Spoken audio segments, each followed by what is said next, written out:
Welcome to another edition of the Live Well and Fully podcast. Through this podcast, we help women remember that they matter too. We spark new insights on changes they might desire for in their own lives so they can step forward confidently and turn their dreams into reality. Hello, everyone, and welcome to another edition of Live Well and Fully. I'm Barbara Decker, and I'm on the East Coast of the United States in Pennsylvania. And I'm here today with Margaret Swift Thompson. Margaret, where are you hanging out today? East Coast also. I'm in the western side of the North Carolina mountains, and it's beautiful. That's a beautiful country. Son of a gun. For those of you that don't know, Margaret is an MS, an LADC, a CTA Certified Coach, and she began her 20-plus year counseling career at Hazelden Betty Ford Foundation in 1998. She's passionate about helping loved ones recover from this family disease. In 2021, she launched her own business, Embrace Family Recovery, and you can connect to her. We'll give that link below the podcast through that or through her podcast, the Embrace Family Recovery podcast. And Margaret is also a certified She Recovers coach. The title of our interview today is How to Tame the Monkey Chatter. And I have to tell you, Margaret, I love that title. Thank you. So let's start with question one. I'll put a timer on my screen. Who do you serve? I serve families. I serve anyone who loves someone with the disease of addiction. And number two, what is unique or special about your approach to diseases like addiction and mental illness? Lived experience combined with clinical experience for decades in a field that is ever changing. I've been told by clients that one of my gifts is my ability to talk straight and shoot straight for it, even though sometimes it's a little bit woo. And so I love the fact that I come from a place of understanding, but a curiosity and an incredible interest and love for people and their ability to navigate. So it's a nice combination that I bring, but most importantly, I just like meeting people where they're at, working with them. Yeah, you're so warm and personable and engaging. I think people would feel very comfortable working with you. Thank you, Barbara. What one thing other than your personality makes your approach effective, Margaret? So one of the things to the title of our podcast is monkey chatter. You know, one of the things that I never understood when I was living in this disease was how my own brain spoke to me in a way that was conflicting to the best way that I could help my loved one. And I had to come up with a term and a way to understand it to then be able to do different. And so when I talk about monkey chatter, I find families really go, oh my gosh, were you living in my head? Were you in my house?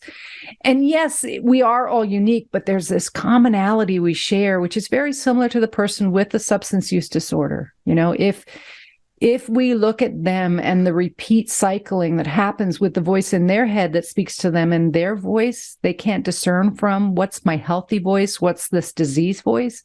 We have that same struggle. And I think empowerment comes through education and relatability and hearing stories. So I believe in all of that and combining with working with someone, meeting them where they're at and being on the journey next to them. I agree. I have a Facebook group associated with my program. It's private. You have to be in the program to be in it. But parents will post, the mom will post, oh, I did this thing and I know it was wrong. And it's a wonderful opportunity to point out, yeah, you did it because you were almost compelled to do it for X reason, Y reason, Z reason. And that is the same thing your loved one goes through when they are considering whether they should use their drink or drug or whatever their processes that they're addicted to. It's exactly the same thing. Yeah, it's very much a parallel process, the disease for the loved ones and the person. Yes. Number four, what is the most common mistake a family member makes when dealing with a loved one who has a substance use disorder, a mental illness, a mind disease, that sort of thing? Trying to control the uncontrollable. Trying to manage and fix the person when it's hard enough to fix and manage myself, but I'm going to get in their lane. When the disease of addiction is rebellious at nature. And so it makes it this really conflictive difficult scenario where you're pushing against the person you love when really that's who you want to be helping.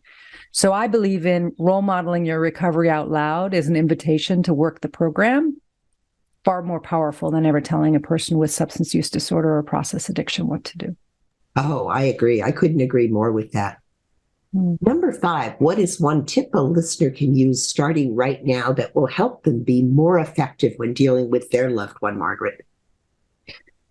My big tip, I would say, there's so many, but a quick one would be learning to differentiate the person from the disease. So most of us get a spidey sense when the disease shows up and is engaging with us, whether it be the tone, the attitude, the disrespect, the fidgetiness, the mannerisms. I mean, we know.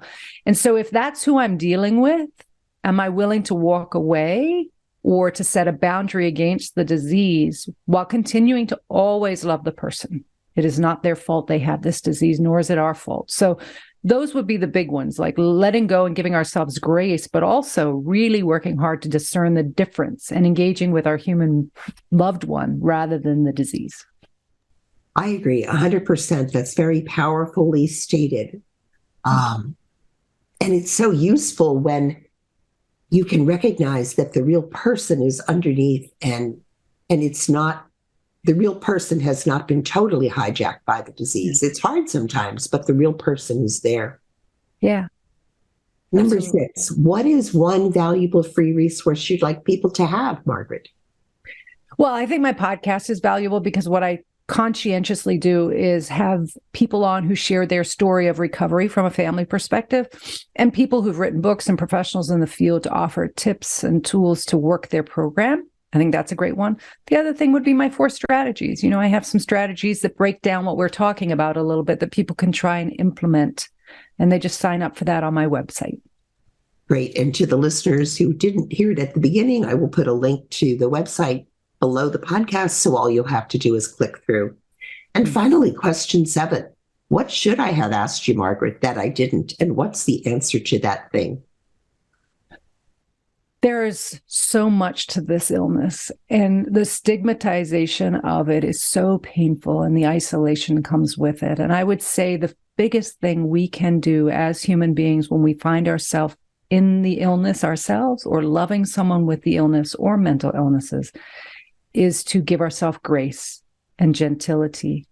We do the best we can. I have never met a loved one who had malintent. Their desire was to not have their loved one die or self-destruct because of a disease.